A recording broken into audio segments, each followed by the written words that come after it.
గురు పరంపర. అందరికీ మరొకసారి స్వాగతం, సుస్వాగతం. గురు పరంపర 24 రోజులు 24 మంది గురువుల జ్ఞానాన్ని, 24 మంది గురువుల గురించి విస్తారంగా విశేషంగా తెలుసుకోవటానికి మనం చేస్తున్న ఈ చిరు ప్రయత్నం. ప్రతిరోజు మనకి ఆ గురు పరంపరలో దానికి చెందిన మాస్టర్ కానీ, లేకపోతే మన పిరమిడ్ మాస్టర్ కానీ వచ్చి మనకి వారి యొక్క స్వానుభవంతో కలగలిపిన విశేషమైన గురువు యొక్క జ్ఞానాన్ని మనకి అందిస్తున్నారు. గురువులందరికీ హృదయపూర్వక కృతజ్ఞతలు. ఈ రోజు మనకి శ్రీ స్వామి దత్తాత్రేయ స్వామి గురించి చెప్పడానికి చీరాల నుంచి వేటపాలెం శ్రీమతి చంద్రకళ గారు వచ్చారు. చంద్రకళ గారు మన పిఎస్ఎస్ఎం మూమెంట్ లో గత 19 సంవత్సరాల నుంచి ఉంటూ ఎంతో విశేషంగా ఆవిడ తన సాధన కొనసాగించుకుంటూనే ఎన్నో క్లాసులు చెప్పటము, ఎన్నో ర్యాలీల్లో పాల్గొంటము, ఎన్నో కార్యక్రమాల్లో తమ వంతు బాధ్యతని తాము నిర్వర్తిస్తున్నారు. వేటపాలెంలోని దత్తక్షేత్రంలో అక్కడ వారు నివాసం వారి దగ్గరలోనే ఉంటుంది. ఆ దత్తక్షేత్రం మన పిరమిడ్స్ తో నిర్మించారు. అక్కడ మాస్టర్స్ అందరూ కలిసి అక్కడ ఎంతో విశేషమైన సేవ చేస్తున్నారు. ఈ రోజు మనకి ఆ దత్తాత్రేయుని గురించి చెప్పడానికే వచ్చారు మేడం. విశేషంగా వారికి వెల్కమ్ చెప్పుకుందాము, వారి జ్ఞానాన్ని తీసుకుందాం. వెల్కమ్ మేడం, నమస్తే అండి.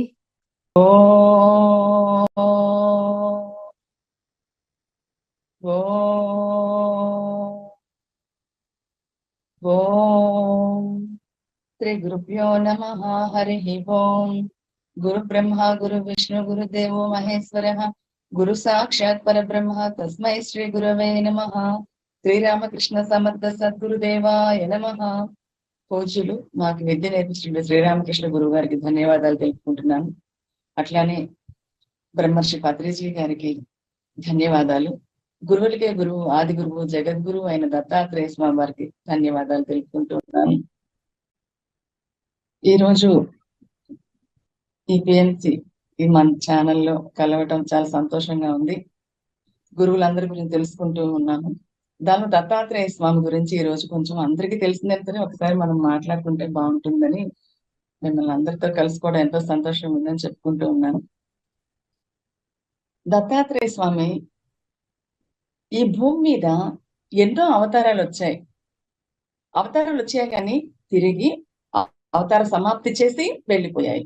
కానీ దత్తాత్రేయ స్వామి అనే ఆయన మాత్రం, ఆ స్వామి వారు మాత్రం, సద్గురువు మాత్రం భూమి మీదకి వచ్చి సశరీరంగా ఈ ఎన్నాటికైనా అలానే ఉండి ఉంటానని ఆ గురుతత్వాన్ని బోధించడానికి దత్తాత్రేయ స్వామి వారు అలా వచ్చారు భూమి మీదకి. ఆయన మహానుభావుడు, ప్రేమమూర్తి, దయామయుడు, కరుణామూర్తి.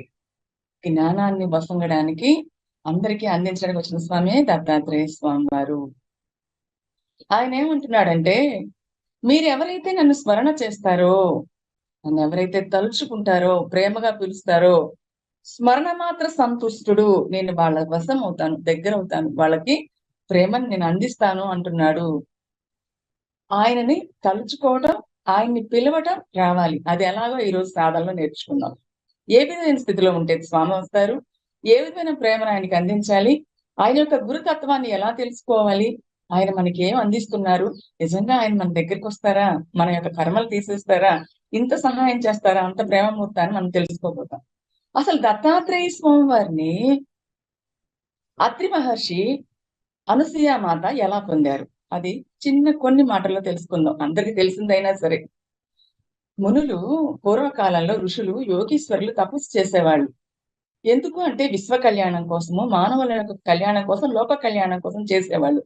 అత్రి మహర్షి కూడా తను ఒక రూపాన్ని నామాన్ని తలుచుకోకుండా కేవలం ఆ పరబ్రహ్మ స్వరూపాన్ని, రూపనామరహితమైనటువంటి అతీత స్థితిలో నా చైతన్యాన్ని కేవలం ధ్యానం చేస్తూ అలా నిమగ్నమై ఉన్నాడు ఆయన. అలా ఉన్న సమయంలో త్రిమూర్తులు ఆయనకు ప్రత్యక్షమయ్యారు.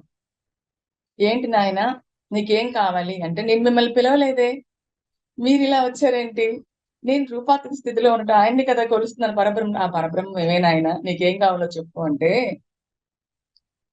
అలా అడిగారు ఆయన్ని. అట్లానే ఆయన తత్వం ఏంటో తెలుసా, ఎలా అంటే అత్రి మహర్షి అంటే 3 గుణాలు దాటాడు. సత్వ తమో రజ గుణాలు దాటాడు.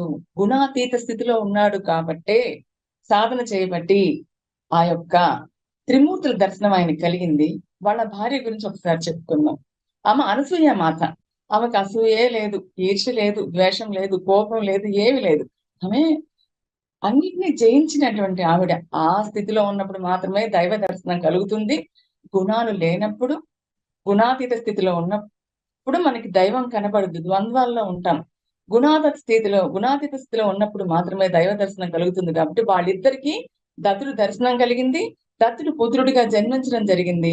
వాళ్ళ ద్వారా మనం ఏం నేర్చుకోవాలి అంటే, నీవు కూడా ఆ దత్త దర్శనం కలగాలి అంటే అరిషడ్ వర్గాలని దాటాలని, తిరుగుడాలని దాటాలని, ఇది దాటడానికి మౌనంగా ఉండాలని, ఆ మౌనాన్ని నీవు అలవాటు చేసుకోవాలని ఈ స్వామి ద్వారా మనం తెలుసుకోవడం జరుగుతుంది. దత్తాత్రేయ స్వామి ద్వారా తెలుసుకోవడం జరుగుతుంది. దత్తుడు స్వర్ణ మాత్రం సంతుష్టుడు, పిలిస్తే పలుకుతారు. మనం ఎలా పిలవాలి ఆయన్ని? ఏకాంతంగా, మౌనంగా, ఏ ఆలోచనలు లేనప్పుడు, ప్రశాంతమైన స్థితిలో ఉన్నప్పుడు, మనోబుద్ధి చిత్తహంకారాలు దాటిన స్థితిలో, గుణాలు లేని స్థితిలో, మనసు దాటిన స్థితిలో, మౌనంలో ఉన్నప్పుడు నువ్వు పిలిస్తే ఆయన ఏదైనా మాట్లాడితే నీకేనా బిడ్డది, నువ్వేమన్నా ఆయన చెప్పుకోగలగాలన్నా చెప్పే స్థితి కాదులే అది. కానీ ఆ స్థితిలో ఉన్నప్పుడు మాత్రమే నీ యొక్క స్మరణ ఆయనకి అందిద్ది. కాబట్టి నీవు ధ్యానం చేస్తూ ఉన్నప్పుడు, మౌనాన్ని అలవాటు చేసుకున్నప్పుడు అంతరంగంలో గురువుని చేరుకోగలుగుతావు. బాహ్య ప్రపంచంలో మనం సముద్రాన్ని తీసుకుంటే పైన అంతా అలలే ఉంటాయి. అలలన్నీ తొలగి దాటి లోపలికి వెళ్ళినప్పుడు ఆ లోపల అంతరంగంలో ఈ గంభీరమైన సముద్రం లోపల ప్రశాంత స్థితి ఎలా ఉంటుందో, మానవ జీవితంలో కూడా ఈ ఆలోచనలన్నీ అలలు అణిగినప్పుడు, ఆలోచనలన్నీ దాటుకొని కొంచెంసేపు ప్రశాంత స్థితిలో ఉన్నప్పుడు, ఆ స్థితిలో మాత్రమే ఆ మౌనం అనే గురు స్వరూపాన్ని అందుకుంటావు. నువ్వు జ్ఞానాన్ని పొందే ఉన్నావు, నీవు పరమాత్మ స్వరూపమై ఉన్నావు, కానీ మర్చిపోయావు. దత్తాత్రేయ స్వామి ప్రదక్షిణలు చేసినప్పుడు గురువు గారు ఒక మంత్రం ఇచ్చారు. నమస్తే యోగి రాజేంద్ర దత్తాత్రేయ దయానిదే శృతేహి మాం రక్ష భక్తితే దేహి మే దృఢాం. నాయన, నేనెవరో నేను మర్చిపోయి తిరుగుతున్నాను, నాకు స్మృతిని ప్రసాదించు, నేనెవరో నాకు తెలియజేయి నాయన, గుర్తు చెయ్యి అని దేవుణ్ణి ఎప్పుడు అడుగుతూ ఉండాలి. దీని గురించి మా మాస్టర్ గారు ఒక సాధన ఇచ్చారు. దాని గురించి ఇప్పుడు చెప్పుకుందాం ఒక్క నిమిషం. ఎలా అంటే, గురుదేవులు ఏమంటున్నారంటే, ఇన్నాళ్ళు కూడా భగవంతుణ్ణి కోరికలు అడిగారు, ఇంకా కోరికలు అడగడం ఆపేయండి. ఎవరిని అడుక్కోకండి. గురువుల్ని గాని, దేవుణ్ణి గాని, భగవంతుని గాని అడుక్కోకండి. మీరు సాధన చేసి డిమాండ్ చేయండి, నాకు ఇది కావాలి అని. అసలు ఏమీ అడగని స్థితిలో నుంచే అన్ని ఉద్భవిస్తాయి అని అడుగుతూ, మనిషి ఎందుకు ఇంత దుఃఖంలో ఉన్నాడు, ఈ సాంసారిక జీవితంలో ఉంటూ ఏ విధంగా బయటికి రావాలి అనే దాని గురించి ఈ భగవంతుడితో ఎలా మాట్లాడాలో అనేది మాస్టర్ గారు చెప్తూ ఉన్నారు. అదేంటంటే, నాయన, నువ్వు ఈ సంసారంలో ఉన్నావు కదా, నీవు నీ భార్య వలనో, భర్త వలనో, పిల్లల వలనో, ఇంకోరి వలనో ఈ సంసార బంధంలోకి రాలేదు. నీకు ఈ శరీరము పురాకృత కర్మ వల్ల నీకు దేహం లభించింది. దీనికి కారణం నీ కుటుంబంలోని వాళ్ళు కాదు. ఆ పురాకృత కర్మ ఎన్నాళ్ళు ఉంటుందో అన్నాళ్ళు నువ్వు భూమి మీద ఉంటావు. నీవు ఆ సమయం వచ్చినప్పుడు నీ ఇంట్లో వాళ్ళు నిన్ను ఆపాలన్నా ఆపలేరు. ఒకవేళ నీ శరీరం వదిలేస్తే నేను ఉంచుకోవాలన్నా ఉంచుకోలేరు. ఒకవేళ శరీరం వదిలేసిన నీకు అర్థమయ్యేది ఏంటంటే, ఇదంతా నిజం కాదు, నీకు వాళ్ళకి ఏ సంబంధం లేదు అని అర్థమవుతుంది అప్పుడు. అందువల్ల మనం ఏం చేయాలి అంటే, గురువు ఏం చెప్తున్నాడంటే, భగవద్గీతలో యోగివి కమ్మని చెప్పారు కదా, ఆ యోగి లక్షణాలు మనకి రాలేదు కదా. కానీ ఎలా దండం పెట్టుకోవాలంటే, నిద్ర లేవంగానే నాయన యోగిలాగా జీవించమని చెప్పారు. నేను ఆ విధంగా జీవించడానికి ఈ రోజంతా కూడా ప్రయత్నం చేస్తాను. నా పురాకృత కర్మ వల్ల ఈ శరీరం వచ్చింది ఈ రోజు. నేను నా బాధ్యతలన్నీ నిర్వర్తించుకుంటూనే ఈ జీవితం మొత్తం, ఈ రోజు మొత్తము కూడా నేను నా జీవితాన్ని మీకు అంకితం చేసింది, నా పనులు నేను చేసుకుంటూ ఉంటాను అని ఎవరైతే ఉంటారో అప్పుడు వాళ్ళు ఆ గురువుకి సమర్పణ చేసినప్పుడు వాళ్ళ చేత ఏం పనులు చేయించాలో ఆ భగవంతుడు చేయిస్తూ ఉంటాడు. రాత్రి నిద్రపోయేటప్పుడు కబీర్ దాస్ చెప్తాడు, నాయన నాకు ఒక దుప్పటి ఇచ్చావు నువ్వు, ఇదిగో తిరిగి నీకు ఇచ్చేస్తున్నా ఈ దుప్పటి, ఏ మరకలు అంటించకుండా అన్నాడు. దుప్పటి అంటే శరీరము. భగవంతుడి ఇచ్చిన శరీరాన్ని ఉదయం పూట ఉపయోగించుకొని రాత్రి నిద్రపోయేటప్పుడు ఎటువంటి మలినాలు లేకుండా తిరిగి భగవంతుడికి అప్పచెప్పడమే యోగము, జ్ఞానము. అలా ఆ విధంగా చేశామా లేదా అని రాత్రికి రాత్రి మనం మనం చెప్పుకొని, చేత కాకపోతే నేను మళ్ళీ రేపు నేర్చుకుంటాను స్వామి, రేపు మళ్ళీ నేను అన్ని నాలో లోటుపాట్లు సరి చేసుకొని నేను యోగిలాగా మారడానికి తిరిగి రేపు ప్రయత్నం చేస్తాను అని చెప్పాలి. తిరిగి రేపు మనం జన్మిస్తామో, కళ్ళు తెరుస్తామో తెలియదు. ఒకవేళ పుట్టినా ఎక్కడ పుడతామో తెలియదు. మరి మీరు ఈ సాధన చేస్తూ ఉంటే, మీరు ఈ శరీరంలో ఉంటూనే ఇంకొక శరీరంలో కూడా మీరు ఉండవచ్చు. షిరిడి సాయిబాబా ఉండలేదు, ఒక చోటు ఉంటే ఇంకో చోటు ఉండలేదు. మీరు అలానే ఈ దేహంలోనే ఉంటూ ఇక్కడ పని చేస్తున్న ఇంకో చోటు కూడా మీరు పని చేయొచ్చు, అంతటి శక్తి మీకు వస్తుంది అని గురువులు చెప్తూ ఉన్నారు. దానికి కావాల్సిన సాధన ఏమిటి అంటే మౌనమే. మౌనం ఎప్పుడైతే వస్తుందో అప్పుడు మనము అసలు నిజంగా సాధన ఎప్పుడో మొదలైద్దో తెలుసా? నీవు ఇంద్రియాలు దాటిన తర్వాతే, అరిషడ్ వర్గాలు దాటిన తర్వాతే, త్రిగుణాలను దాటిన తర్వాత ఉన్న స్థితే సాధనకి మొదటి మెట్టు. అప్పుడు దాకా మనం చేసే అన్ని ప్రయాసలే, అవన్నీ కూడా సాధన కాదు. మరి ఇవన్నీ ఎందుకు వస్తున్నాయి మనకి బాధలు అంటే, నీ స్వస్వరూపం నీకు తెలియక, నీవెవరో తెలియక. మరి ఎలా తెలుస్తుంది నాకు అంటే, ఎవరైనా సరే మనం ఒక మహానుభావుడు గురువుల దగ్గరికి వెళ్ళినప్పుడు ఏం జరిగిద్దంటే, మనకి వాళ్ళ దగ్గర కూర్చోగలనే మన మనసు మాయమైపోతుంది. చిదానందమైనటువంటి పరమానంద స్థితిలో మనం ఉంటాము. గురువు ఆ స్థితిలో ఉంటాడు కాబట్టి ఆయన దగ్గర కూర్చుని మనం కూడా అదే స్థితిలో ఉంటాము. అటువంటి స్థితి గురువు దగ్గర కూర్చున్నప్పుడు మనకు అనుభూతి అవుతుంది. అయితే ఇలా కూర్చోవడం ద్వారా ప్రతిరోజు మనం ఆ గురువు దగ్గర కూర్చోవడం ద్వారా ఏం తెలుసుకుంటాము అంటే, ఈ సమస్త విశ్వము నాలోనే ఉంది, నేను ఈ సమస్త విశ్వంలో ఉన్నాను అనే జ్ఞానము ఆ గురువే తెలియజేస్తాడు. మనం భూమి మీదకి వచ్చింది నేను ఆత్మని, ఆ పరమాత్మ స్వరూపాన్ని అని తెలుసుకోవడానికి మనం వచ్చాము కాబట్టి, ఆత్మస్థితి తెలుసుకోవాలి అంటే బయట అనవసరమైన విషయాలన్నీ ఆపేయటం మొదలు పెట్టాలి. కావాల్సింది కావాలి అంటే ఎక్కడికి కావాలంటే అక్కడికి వెళ్ళాలంటే అక్కర్లేని వాటి దగ్గరికి వెళ్ళడం ఆగిపోవాలి. అందువలన ఆ ఆత్మస్థితిని పొందాలి అంటే గురుచరిత్ర పారాయణ చేసినప్పుడు ఆ గురుచరిత్రలో నామధారకుడు అనేటువంటి వ్యక్తి వాళ్ళ కుటుంబంలో ఉన్న అందరూ కూడా దత్తభక్తులే. కానీ ఆయన ఏం చేస్తాడు తెలుసా? ఏడుస్తూ ఉంటాడు. నా కుటుంబంలో వాళ్ళకి, నా వంశంలో వాళ్ళకి దత్తస్వామి అనుగ్రహం కలిగిందే, మరి నాకెందుకు దత్తస్వామి అనుగ్రహం కలగటం లేదు? నేను కష్టాలు పడుతున్నాను, బాధలు పడుతున్నాను. ఆ స్వామి కృప ఎలా కలిగిద్ది? నాయన నీకు దయ లేదా? ఎందుకు నన్ను కరుణించట్లేదు? ఇంకా నిన్ను నమ్ముకున్నాను కదా! ఇలా నువ్వు నిన్ను కోరుకుంటూ వేడుకుంటున్న వాళ్ళని బాధ పెడుతున్నావే, దర్శనం ఇవ్వట్లేదు. నీ గురించి నేను సత్పురుషులు చెప్పుకొని ఫిర్యాదు చేస్తా, నువ్వు నన్ను చూడట్లేదని. నేను వాళ్ళకి చెప్పుకుంటాను నీ గురించి అంటాడు. అన్నప్పుడు ఏడుస్తూ బాధపడుతూ, ఆవు దగ్గర లేకపోతే బిడ్డ ఎలా ఆర్తనాదం చేస్తుందో అలా అలసిపోయి పడిపోయినప్పుడు ఆయనకి కలలో జటాజూటాలు ధరించి దత్తాత్రేయ స్వామి ఒక యోగి రూపంలో దర్శనమిస్తాడు. తల మీద చేయి పెట్టి ఆశీర్వదిస్తాడు. ఆయన మనసు ఎంతో ప్రశాంతత కలిగిద్ది. తర్వాత లెగిసి ఎలా అయినా ఆ స్వామిని చూడాలని బయలుదేరతాడు. అక్కడ ఆయన సిద్ధముని అని ఆయన దర్శనమిస్తాడు. నాయన ఏంటి కారణం, నాకు స్వామి కృప కావాలి అంటే ఆయన చెప్తాడు, వివరణ ఇస్తాడు. అయ్యా, గురువు అనుగ్రహం ఎప్పుడూ ఉంటుంది అందరి మీద. అది ప్రత్యేకంగా ఒకసారి ఇచ్చేది కాదు. ఆ గురువు అనుగ్రహం ఎల్లవేళ అందరి మీద ఉంటది. నీకు నమ్మకం లేదు, ఆ అనుగ్రహం నీ మీద ఉందని నమ్మకం లేదు, విశ్వాసము లేదు. అందుకనే నీకు ఇలా అశాంతి, మనశ్శాంతి లేకుండా ఉంది. ఆయన ఏ విధంగా ఎంతమందిని ఎలా కాపాడారో నీకు చెప్తాను ఆయన గురించి. ఆయన లీలలు వింటే అయినా సరే ఆయన ఎలాంటి వాడో నీకు అర్థమవుతుంది. ఆ దత్తాత్రేయ స్వామి యొక్క అనుగ్రహం పొందడం ఎన్నో జన్మల పుణ్యఫలము అని చెప్తారు. ఇంకా దత్తాత్రేయ స్వామి అనుగ్రహం పొందడం వల్ల ఏం జరుగుతుంది అంటే, మన హృదయం పవిత్రమవుతుంది. హృదయంలో ఉన్న గ్రంథులు భేదించబడతాయి. మన కర్మలు కూడా నాశనం అవుతాయి. జన్మకి కారణం కర్మ, కర్మకి కారణం కోరిక, కోరికలకు కారణం మాయ, మాయ వలన బంధంలో పడి ఉన్నాం కాబట్టి తెలుసుకొని ఇంకా కోరికలు ఎంతవరకు కోరుతాం, మనకి, మన పిల్లలు, వాళ్ళ పిల్లలు అలా. ఇది ఒక్కసారిగా నేను చెప్పినంత నాకు రాదు, విన్నంత మాత్రాన మీకు రాదు. ప్రతిరోజు కూడా సద్గురువుని శరణు వేడి జీవిత పరమార్థం తెలుసుకొని ఏకాంతంగా ప్రశాంతంగా కూర్చొని మీరు మిమ్మల్ని మీరు విశ్లేషించుకుంటే మీకు ఏం కావాలో మీకు తెలుస్తా ఉంటది. ఆ భగవంతుడు ఇంకా ఎలా ఎలా ఎవరెవరిని కాపాడారో ఈరోజు తెలుసుకుందాం.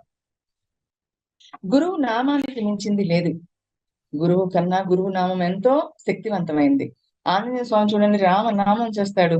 రామనామం ఎంతో గొప్పది. రాముల వారి కన్నా అంటారు కదా, ఆ నామం మనల్ని తరింపజేస్తుంది. గురువు కన్నా శ్రేష్టమైనది విశ్వంలో ఎక్కడా లేదు. గురుగీతలో కూడా ఇదే మనకి చెప్పారు.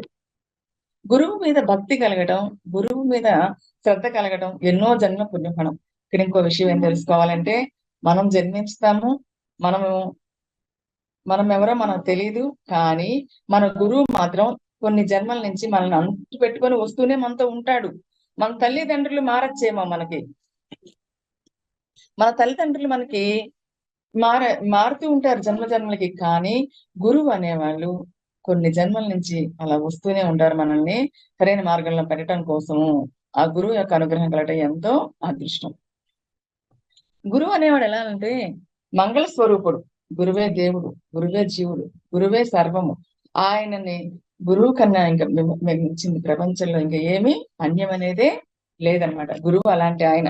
మరి వేద శాస్త్రాలు చదివినా అందులో సుఖం ఉండదు, మంత్రయంత్రాల్లో సుఖం ఉండదు.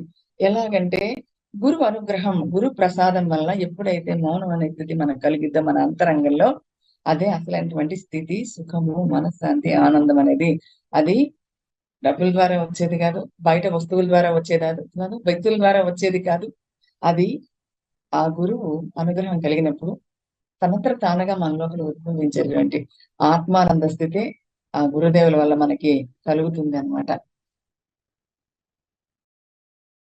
ఆయన కర్మలు కూడా మనల్ని తొలగిస్తాడు, మన కర్మలను కూడా.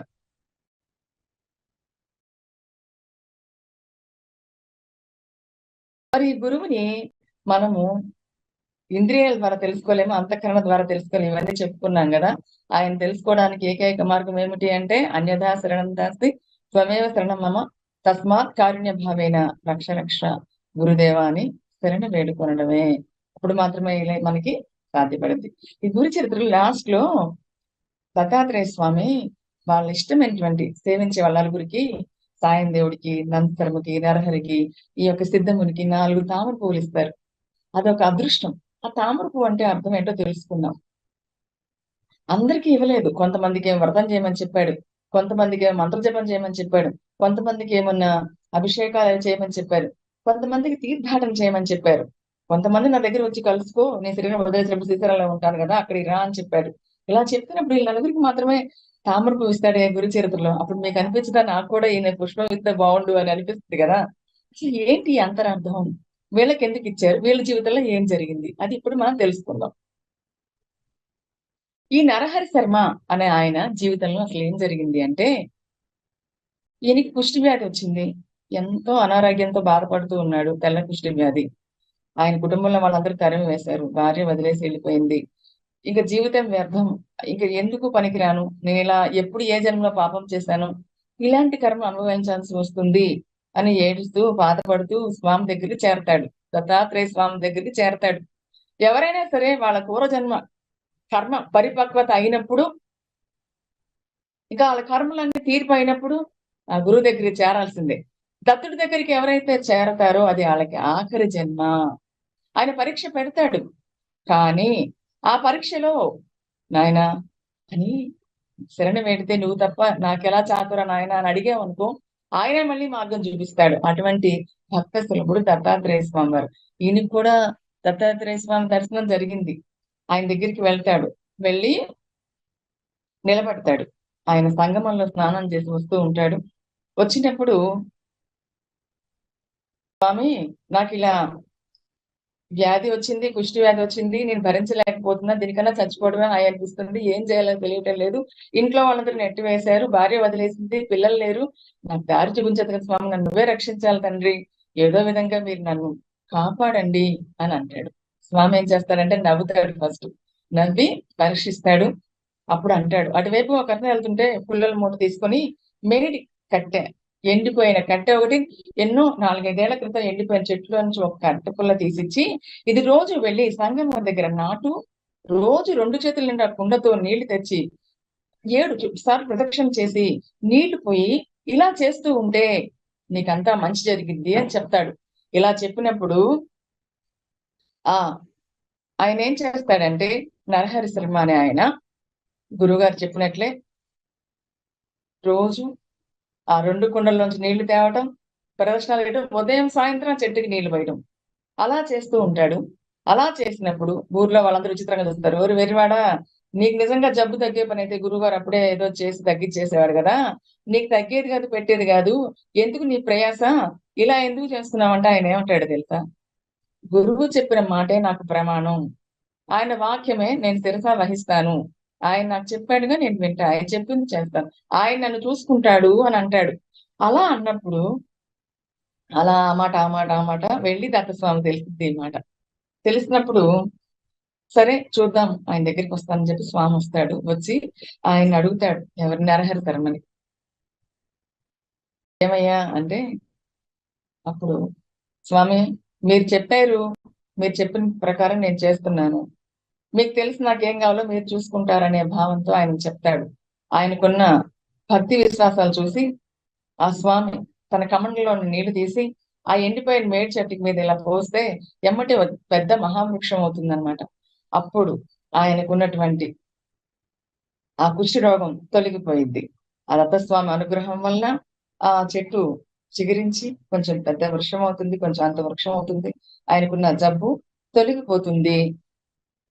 అయితే ఆ స్వామిని కొంతమంది అడుగుతారు, నిజంగానే ఇది జరగక ముందు ఏమనుకుంటారంటే, నిజంగానే ఇలా జరుగుతుందా, నమ్మకం ఉంటే ఏదైనా జరిగిద్దా, ఇలా జరిగిన వాళ్ళు ఎవరికైనా ఉన్నారా అంటే, గురు చరిత్రలోనే ఒక అధ్యాయం వస్తుంది. ఏంటి అంటే, ఒక రాజు ఉంటాడు, ఉంటే ఆ రాజు ఏం చేస్తాడంటే అడవిలో వేటకు వెళ్ళినప్పుడు అలసిపోయి ఒక పాడుపడినటువంటి ఆలయంలో అలా కూర్చొని ఉన్నప్పుడు ఒక అతను ఆయనకి దాహం తీర్చడానికి నీళ్లు ఇస్తాడు. ఇచ్చినప్పుడు ఇస్తే ఆయనకి మంత్రాలు తెలివి ఎదురు సామాన్యమైన మనిషి ఇస్తారనమాట. అక్కడ శివలింగం పడుంటే అది తీసుకొని చూసుకొని ఆనందపడుతూ ఉంటే, ఏమయ్యా నీకు శివలింగం చూస్తే నీకు ఎందుకు అంత ఆనందం అంటే, నాకు ఎప్పటి నుంచో శివలింగాన్ని పూజ చేసుకోవడం ఇష్టము, నాకు ఎలా చేయాలో తెలీదు, నాకు చేసుకోవడం అంటే ఇష్టం అంటే, అప్పుడు ఆయన చెప్తాడు, రాజు ఏం లేదు, రోజు వెళ్ళు, నువ్వేం తింటున్నా శివలింగానికి పెట్టు, నువ్వు నీళ్ళు తాగి నీళ్ళు పెట్టు, తిండి పెట్టు, నువ్వేం చేస్తున్నా సరే రోజు చితాభస్మం తెచ్చి ఆ శివలింగానికి అభిషేకం చేయి, అప్పుడు నీకేమవుతుందంటే ఆ స్వామి అనుగ్రహం కలిగింది, భక్తితో చెయ్యి అని చెప్తే భార్యకి చెప్తే భార్య భర్త ఇద్దరు కలిసి ప్రతిరోజు శ్మశానానికి వెళ్ళి చితాభస్మం తెచ్చి ఆ శివలింగానికి అభిషేకం చేసి వాళ్ళు తిన్న ఆహారం ఏదైతే ఉండదో తినే ముందు ఆ స్వామికి పెట్టి అదే మహాప్రసాదంగా తింటూ భార్య భర్త నమ్ముకుని ఆ శివలింగం పూజ చేస్తున్నప్పుడు ఒక రోజు వాళ్ళకి చితాభస్మం దొరకదు. వాళ్ళు భక్తి ఏంటి, వాళ్ళకి తెలిసింది ఏంటి, మంత్రం లేదు, ఏమీ లేదు, నమ్మకం విశ్వాసం, ఇలా చేస్తే స్వామి కాపాడుతాడు అని అనుకున్నారు. అప్పుడు ఏమైందంటే వాళ్ళ భార్య అంటది, ఏమండి ఈ రోజు మనకు చితాభస్మం దొరకలేదు కదా, మీరేం చేస్తారంటే నన్ను ఇంట్లో పండుకుంటది, ఇంటికి నిప్పు పెట్టేయండి, అప్పుడు నేను భస్మం అయిపోతా కదా, ఆ భస్మం తెచ్చి శివలింగానికి అర్చన చేయండి, అప్పుడు మీరు నియమం తప్పరు, దేవుడికి ఇచ్చిన మాట పోదు, మనకి మంచిది అంటే. ఆయన అంటాడు, నీ తల్లిదండ్రులు నాకు అప్పచెప్పారు, నేను ఎలా చేస్తాను, నేను అపకారం చేయలేను కదా, నేను ఇబ్బంది పెట్టలేను కదా అంటే, అట్లా వద్దండి, మీరు నియమం తప్పదు, నేను మీ భార్యని, మీ మీ మీ యొక్క కర్తవ్యంలో నాది కూడా బాధ్యత ఉంది కాబట్టి అంటే, సరే అయితే అలానే చేస్తానని చెప్పి ఆమె లోపలికి వెళ్ళి పండుకున్నాగల్లా ఆయన నిప్పు అంటించేస్తాడు, భస్మం వస్తుంది తీసుకుని ఆనందంగా. అని చూడు ఎంత భక్తో, భార్య చనిపోయిందని ఇల్లు పోయిందని మనమే చస్తారు అల్లాడి ఏ అన్ని పోతాయని, వాళ్ళు అలా లేదు చూడండి, దైవభక్తే ఉంది, ఇల్లు తగలబడిపోయిన బాధపడలా, భార్య చచ్చిపోయిన బాధపడలా, ఎమ్మటి ఆ భస్మం తెచ్చి శివుడికి అర్చన చేసి రా ప్రసాదం తీసుకుందు గాని అని వాళ్ళ భార్యను పిలవంగానే ఆమె సశరీరంగా బయటకు వచ్చింది. నమ్మితే ఆయన చూడు తెలియకుండా చేశాడు, భార్య సజీవంగా బతికి వచ్చింది అంటే. చూసారా ఏం జరిగింది అని అడుగుతున్నాడు భర్త ఆమెని, నీకేమీ అవ్వలేదా అంటే, అప్పుడు ఆమె చెప్తుంది, ఏమనండి నాకు తెలియదు, నేను లోపలికి వెళ్ళి ఇలా పడుకున్నాను, చలిగా అనిపించింది, నిద్ర పట్టిన తర్వాత చూస్తే మీరు పిలిచారు వచ్చానని చెప్పింది. అంటే ఆ స్వామిని భగవంతుడిని నమ్మి కొలిచిన వాళ్ళకి కొంగు బంగారమై ఉంటారు. మనందరం కూడా భగవత్ స్వరూపాలే, మర్చిపోయాము. నీవు తెలుసుకొని భగవంతుని గుర్తెరిగి భగవంతుని గుణగణాలు నువ్వు నేర్చుకోగలిగినాడు నీలో భగవంతుడు ఆవిర్భవిస్తాడు కదా. ఈ గురు చరిత్ర ద్వారా, ఈ కథ ద్వారా మనకి దత్తాత్రేయ స్వామి వాళ్ళకి చెప్తున్నట్టు ఇలా చేశారయ్యా భార్య భర్త పొందారు కదా, అలానా ఆ విశ్వాసానికి తగ్గట్టుగానే ఆ యొక్క నరహరి శర్మ విశ్వాసానికి తగినట్టుగానే జరిగిద్దిలే, ఆయనకి అంతా బానే ఉంటదన్నాడు. అట్లానే వచ్చాడు. ఆయనకున్న ఆ జబ్బును తీసేశాడు. ఆయనకి చివరికి ఏమిచ్చాడు? గురు భక్తి. అంటే ఆయనకున్న గురు భక్తి, గురువు మీద ఉన్న భక్తి, గురువు మాట మీద ఉన్న విశ్వాసానికి గుర్తుగా ఒక తామర పువ్వు ఇచ్చాడు. తామర పువ్వు అంటే ఏంటి? గురు భక్తి. అదేం చేయమన్నాడు తెలుసా? ప్రతిరోజు కూడా వాళ్ళు ఏం చేసేవాళ్ళంటే అది తీసుకుని భద్రంగా దాచుకున్నారు. అంటే నీవు ఆ భగవంతుడి స్వరూపాన్ని, గురు చేతనత్వ స్వరూపాన్ని గుర్తెరుగు, అదే గురు భక్తి. గురు పాదాల మీద దృష్టి నిలుపు, అదే నీ ఆత్మలో ఉన్నటువంటి చేతనత్వం మీద దృష్టి నిలపడం. మౌనంగా ఉండు. సర్వస్వ శరణాగతి చేయటము అంటే నీ బాధ్యతలను, బాధలను, బంధాలను, కష్టాలను ఆయనకి సమర్పణ చేసి ఆ గురువుకి లొంగిపోయి జీవించడమే. అన్యదా శరణం స్వమేవ శరణం మమ. అలా చేసిన వాళ్ళే ఆ నరహరి శర్మ అయినా, ఆ శివ భక్తులైనా, ఎవరైనా సరే. అందువల్ల అలా చేశారు కాబట్టి వాళ్ళ జీవితంలో వాళ్ళు అనుగ్రహాన్ని పొందారు. ఈయన జీవితాంతం ఆయన దగ్గరే ఉన్నాడు. ఆ గురువు నుంచి ఆ ప్రేమ పొందడం ఎంత అదృష్టం! అంత అదృష్టం ఆయనకి దక్కింది. నరహరి శర్మ అనే ఆయనకి దక్కింది. మరి మన జీవితంలో కూడా అలాంటి గురుభక్తి నిలవాలంటే మనలో కూడా 6 కమలాలు ఉన్నాయి కదా. మూలాధారంలో ఒకటి, స్వాదిష్టంలో ఒకటి, మణిపురంలో ఒకటి, అనాహతం ఒకటి, విశుద్ధి, ఆజ్ఞ, సహస్రం. ఇవన్నీ ఎవరు అనుకుంటున్నారు సహస్రాలు? ఇవే శ్రీచక్రంలో ఉన్నటువంటి నవావరణలు. బిందువు మన నాభి చక్రం దగ్గర ఉంటుంది. ఈ నవావరణలే శ్రీచక్రము. ఈ షట్చక్రాల్లో ఒక కమలాన్ని వికసింప చేసుకోవాలి. ప్రతి చక్రంలోనూ దేవత ఉన్నారు. ఒక్కో చక్రంలో ముడిని విప్పదీసుకో. మూలాధార స్వాదిష్టాలు దాటుకుంటూ పోవడం అంటే గుణాలను మార్చుకోవడం, భావాలని మార్చుకోవడం. భావాలని మారిస్తే నీ యొక్క గ్రంథులు మారతాయి. నీ యొక్క భావాలను మారిస్తే నీలో హార్మోన్స్ మారతాయి. భావాలను మారిస్తే నీ జీవిత గతి మారిద్ది. అందువలన షట్చక్రాల్లో మార్పు అంటే జీవించే విధానంలో మార్పే. ఇది తెలుసుకోవడానికి ఆయన తామర పువ్వు ఇచ్చారు కదా. ఆ పువ్వు అందరికీ కావాలంటే గురు భక్తిని పెంపొందించుకోవాలి. గురువు యొక్క చరిత్రలు ఎన్నో ఉంటాయి, అవన్నీ చదువుకోవాలి. భక్తుల జీవితాల్లో ఎప్పుడు గురువు ప్రత్యక్షమయ్యాడు, ఏ స్థితిలో ఉన్నప్పుడు వాళ్ళకి ఆ విధమైన అనుభూతి కలిగిందో కూడా మనం తెలుసుకోవాలి. ఇంకొక అతను ఉన్నాడు, సంతకుడు అనేవాడు ఒక ఆయన ఉండేవాడు అనమాట. ఆయన ఏంటంటే ఎప్పుడు దత్తాత్రేయ స్వామి దగ్గరికి వచ్చి ఆయన దగ్గర ఉండి ఆయన సేవ చేసుకుంటూ ఆయన్నే నమ్ముకొని ఇంట్లో పని చూసుకొని, ఆయన చేసే పని చూసుకొని, స్వామి దగ్గరికి వచ్చి ఆయన చెప్పే మాటలు వింటూ ఉండేవాడు. ఆ ఊర్లో వాళ్ళందరూ కూడా శివరాత్రికి శ్రీశైలం వెళ్తుంటారు. ఆయన దత్తస్వామి అడుగుతాడు అనమాట, ఏం అందరూ వెళ్ళారుగా, నువ్వు వెళ్ళవా? మీ ఇంట్లో వాళ్ళు వెళ్ళారు, మీ ఊర్లో వాళ్ళందరూ వెళ్ళారు, నువ్వు వెళ్ళవా స్వామి దర్శనానికి అంటే, ఎందుకు స్వామి, ఎదురుగా మీరే ప్రత్యక్షంగా ఉన్నారు. శివుడు శ్రీశైలంలో ఉండే ఆయన మీరే కదా, సాక్షాత్ శివుడు మీరే కదా. ఇక్కడ పెద్ద కొండ ఉంచుకొని గులకరాళ్ళ దగ్గరికి అంతదాకా ఎందుకు వెళ్తున్నారు నాకు తెలియటం లేదు స్వామి. మీరు ఇక్కడ ఉన్నారు, నీరు చాలు, మీ పాదాలు చాలు అని అంటారు. ఆ రోజు అందరూ వెళ్ళిపోతూ ఉంటారు. ఆయన అంటాడు ఇంకా స్వామితో, స్వామి నాకైతే చూడాలని అయితే లేదు, మీరు కనుక చూపిస్తే చూడాలని ఉంది అన్నాడు. ఎంత చక్కగా తెలివిగా దేవుణ్ణి అడిగాడు చూడండి, భక్తిగా. మీరు చూపిస్తే నేను చూస్తాను అన్నాడు. సరే అయితే నువ్వు కళ్ళు మూసుకొని నా పాదాలు పట్టుకోనగానే వెంబడే ఆయనకి శ్రీశైల దర్శనం చేయిస్తారు. అక్కడ గుండు చేయించుకుంటాడు, శ్రీశైల దర్శనం అయింది, ప్రసాదం తీసుకుంటాడు. దారిలో చుట్టాలు కనపడతారు. ఏంటి మాతో రానని చెప్పి మా వెనకాలే బాగానే వచ్చావుగా, నువ్వు ఇలా చెప్పావు మళ్ళీ వచ్చావు ఇక్కడ దాకా అంటే, లేదు లేదు దత్తస్వామి నన్ను తీసుకొచ్చాడు, ఆయన వల్ల నేను రాగాలంటే అబద్ధాలు చెప్పమాక అంటారు. ఆ తర్వాత దత్తస్వామి దగ్గరికి వెళ్ళగానే, నువ్వు మీ వాళ్ళతో వస్తావా నాతో వస్తావా అంటే, వెళదామా వాళ్ళతో వస్తావా అని అడిగితే, వద్దు స్వామి మీతో వస్తాను అంటాడు. అక్కడ కూడా పరీక్షే. మన వాళ్ళు కనిపించగల మనం వాళ్ళతో వెళ్తాం అనకుండా ఎవరితో వచ్చారో ఆయన దగ్గరికే మళ్ళీ వెళ్ళాలి. మనం ఎక్కడి నుంచి వచ్చామో అక్కడికే వెళ్ళాలి కదా. ఆయన తెలుసుకుని చక్కగా కళ్ళు మూసుకొని ఉన్న మళ్ళీ తీసుకెళ్లి అక్కడ వదిలిపెట్టాడు స్వామి. అంటే ఒక భక్తుడికి తను కోరుకున్నది క్షణంలో దర్శింప చేయగలవాడు గురువు గారు. అన్నమయ్యకి వెంకటేశ్వర స్వామి దర్శనం ఇవ్వలా, మనం చూసాం కదా, పెళ్లి చేయలేదా, దగ్గర ఉండలేదా, అన్ని చూసుకోలేదా. అలానే దత్తాత్రేయ స్వామి కూడా ఆమె జీవితంలో వచ్చిన వాళ్ళ దగ్గరికి ఆ విధంగా కాపాడారు. ఒక ఆవిడ భర్త చనిపోయి బాధపడుతూ ఉంటే ఆమెకు జ్ఞానం బోధించాడు. ఏమమ్మా, నీ భర్త ఈయనే పోయిన జన్మలో నీ భర్త, వచ్చే జన్మలో కూడా ఈయన నీ భర్తేనా? అలా అవుతారా? సముద్రంలో ఏదో రెండు కట్టెలు వచ్చి ఇలా కలుసుకుంటే మళ్ళీ వెళ్ళిపోతాయి. మానవుడు ఏదో కర్మ చేసుకోబట్టి తిరుగునాళ్ళ వల్ల శరీరం ధరించి ఇలా ఉన్నాడే గాని ఈయన నీ భర్త అనుకుంటావు గాని కాదు. నువ్వు సత్యం తెలుసుకో, కాసేపు ఉండి పోయేదే కదా ఈ శరీరం. జనన మరణాలలో ఇది సహజము. నువ్వు ఈయన కోసం పాకులాడటం అర్థం లేదు కదా, ఎందుకు అడుగుతున్నావు? నువ్వు జ్ఞానం తెలుసుకో అని చెప్తుంటే ఆమె అర్థం చేసుకోలేకపోతే, సరే నీ భర్తను బతికిస్తానని చెప్పి బతికిస్తే ఒకడు అడుగుతాడు, ఎట్లా బతికించారు? నిజంగా మీరు బతికించారంటే ఆ బ్రాహ్మణుడికి దత్తాత్రేయ స్వామి దర్శనం చేయిస్తాడు.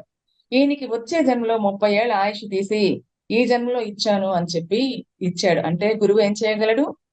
భక్తుని యొక్క కోరిక ఇందాకట్లాగా శ్రీశైల యాత్ర క్షణంలో చేయించగలడు, ఆయుష్ను కూడా పెంచగలడు, జ్ఞానాన్ని ఇవ్వగలడు. సద్గురువు మనకి ఏదైనా కూడా ప్రసాదించగలడు. గురు భక్తి అనేది మెయిన్ గా మనకి ఉండాలి. అలానే ఇక్కడ ఇంకో విషయం తెలుసుకోవాలి. మనము కొన్ని జన్మల నుంచి జన్మిస్తూ ఉన్నాము. మనం ఆత్మస్వరూపులు అంటున్నారు, జ్ఞానం గల వాళ్ళు అంటున్నారు, ఈ జన్మలో ఈ టైంలో ప్రయత్నం చేస్తే మనకి సద్గతి కలిగింది అంటున్నారు. కానీ మనం నమ్మం కదా, ఎందామే కదా. ఇది వింటే మనకి మన లోపల ఎంత జ్ఞానం ఉంది, ఎందుకు ఇలా పడి తిరుగుతున్నాం మనం, ఇంకా ఎందుకు సరిగా ఇన్నాళ్ళు ధ్యానం చేసిన సరైన స్థితి ఎందుకు రాలేదని తెలుస్తుంది. అదేంటంటే ఇది కూడా గురు చరిత్రలో ఉన్న కథే. ఇద్దరు పండితులు ఉత్తర దేశం నుంచి వచ్చారు, అహంకారపూరితంగా ఉన్నారు, వాళ్ళకి అన్ని జ్ఞానం వచ్చని ఇదిగా ఉంటారు. వాళ్ళు ఒక రాజు దగ్గరికి వచ్చి, మేము మీ రాజ్యంలో పండితులతో వేదంలో వాదించి మేము నిరూపించుకోవాలి, మాకెంతో జ్ఞానం వచ్చు. అంటే ఆ రాజుకి ఏంటంటే వీళ్ళు మన ఊర్లో వాళ్ళందరూ కూడా ఓడిపోతారు, మనకి వాళ్ళకి అలానే కావాలి అనే ఉద్దేశంతో ఆ రాజు సరే అంటాడు. ఎవరైతే ఓడిపోతారో వాళ్ళకి జయపత్రిక ఇవ్వాలి, వాళ్ళకి వచ్చిన పండితులకి మేము ఓడిపోయామని జయపత్రిక ఇవ్వాలి. ఇలా వాళ్ళు తిరుగుతూ తిరుగుతూ తిరోగమ శ్రమ అనే ఆయన దగ్గరికి వస్తారు. ఆయన దత్తభక్తుడు, స్వామి నిత్యం కొలుస్తూ ఉంటాడు. నువ్వు వాదనలో గెలుస్తావా, లేదంటే జయపత్రిక ఇస్తావా అంటే, నాయన నాకు వేదన రాదు, ఏమీ రాదు, నాకు జ్ఞానమే లేదు. మా గురువు అంటూ ఒక ఆయన ఉన్నాడు, నేనేదో మామూలుగా అడుగులో వదులుతూ ఉన్నాను, నన్ను వదిలేంటరా బాబు అంటే వీళ్ళు ఏంటరు, నువ్వు ఇస్తావా, ఇవా, మాతో వాదించు, లేకపోతే ఓడిపోయానని చెప్పు అంటే, వీళ్ళకి ఇట్లా కాదులే, గురువు గారి దగ్గర తీసుకెళ్లి సరిపోయింది, వీళ్ళకి అహంకారం నెత్తి మీద ఉందని చెప్పేసి ఈయన దత్తాత్రేయ స్వామి దగ్గరికి తీసుకెళ్తాడు. తీసుకెళ్లి దత్తాత్రేయ స్వామి కూడా చెప్తాడు, వేదాలు అన్ని చాలా ఉంటాయి, చదువుకోవడానికి ఎన్ని జన్మలైనా చాలవు, ఎన్ని యుగాలైనా చాలవు, నువ్వు మాత్రం ఏం తెలుసుకుంటావు, నీకేం అర్థమైంది అంటే, నేను విన్నాను. ఆ దత్తస్వామి మాట కూడా వెళ్ళేవాళ్ళు. అలా వెళ్ళినప్పుడు దత్తస్వామి ఏం చేస్తాడంటే, అటుగా వెళ్తున్నటువంటి ఒక కడజాతి వాడిని పిలుస్తాడు. పిలిచి ఆయన చేతిలో ఉన్న దండం తీసి శిష్యుణ్ణి 7 గీతలు గీయమంటాడు. 7 గీతలు గీసినప్పుడు ఆ కడజాతి ఆయన్ని 7 గీతలు దాటమని చెప్తాడు.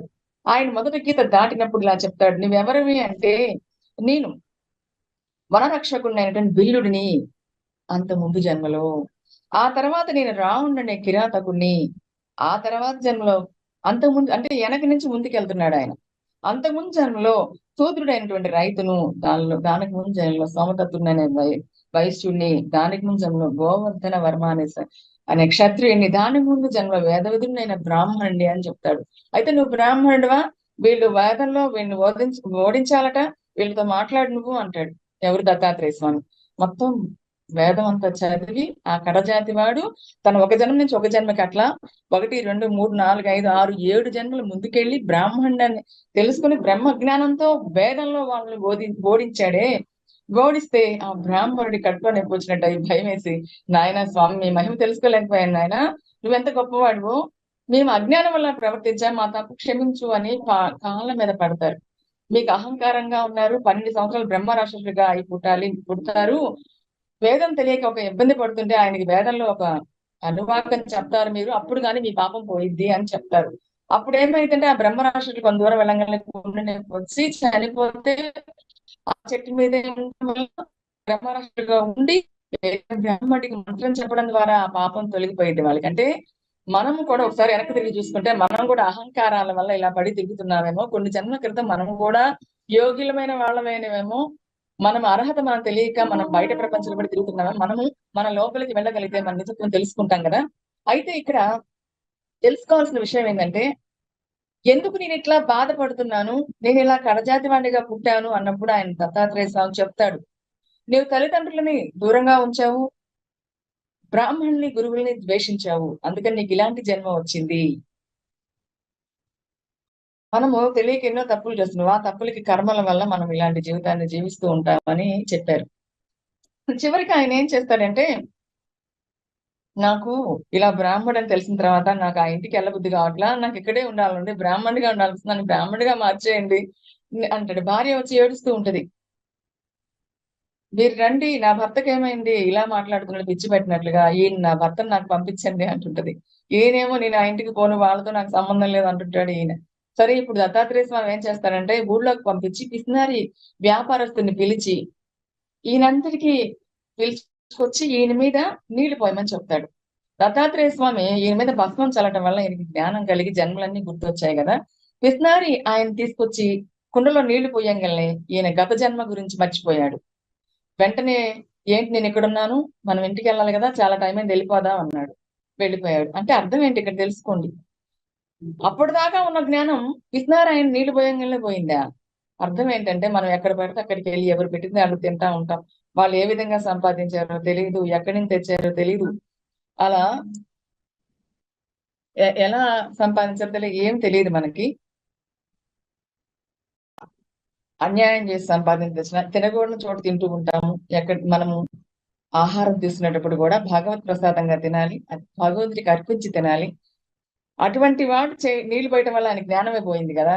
అందువల్ల మనం బయటికి వెళ్ళినప్పుడు మనము ఆ తీసుకునే ఆహార విషయంలో, రోజు తినే విషయంలో కానీ మనము ఎంతో శుచిగా, పవిత్రంగా, మంచి భావంతో, భగవత్ ప్రసాదంగా ఈ రోజు నాకు ఇది లభించిందని తీసుకోవాలి కదా.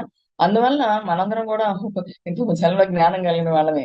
ఏయో తప్పులు చేసి ఇలా పుట్టి ఇలా పడుతున్నాం కదా. దీనికి గురు చరణాలను శరణ వేడితే ఇక్కడ ఉంటారు గురుదేవుల ఆజ్ఞా చక్రంలో దృష్టి పెట్టుకోవాలి. హృదయంలో ఆయన పాదాలు ఉంటాయి.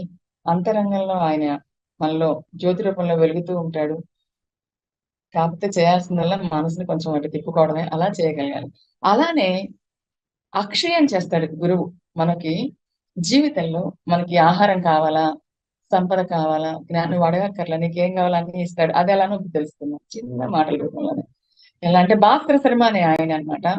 దత్తస్వామికి అన్నం వండి పెట్టాలని, ఆయనకి భోజనం పెట్టాలని కొంచెం బియ్యం తెచ్చుకొని, కాస్త సామాగ్రి తెచ్చుకొని అక్కడ పెట్టుకుంటాడు. కానీ పాపం బాధపడుకుంటాడు. నేను తెచ్చిన ఈ అన్నము ఆ స్వామికి ఎలా పెట్టాలి? ఎప్పుడు పిలుద్దాం అన్నా ఎవరో ఒకళ్ళు స్వామికి భోజనం పెట్టడానికి పిలుస్తుంటారు.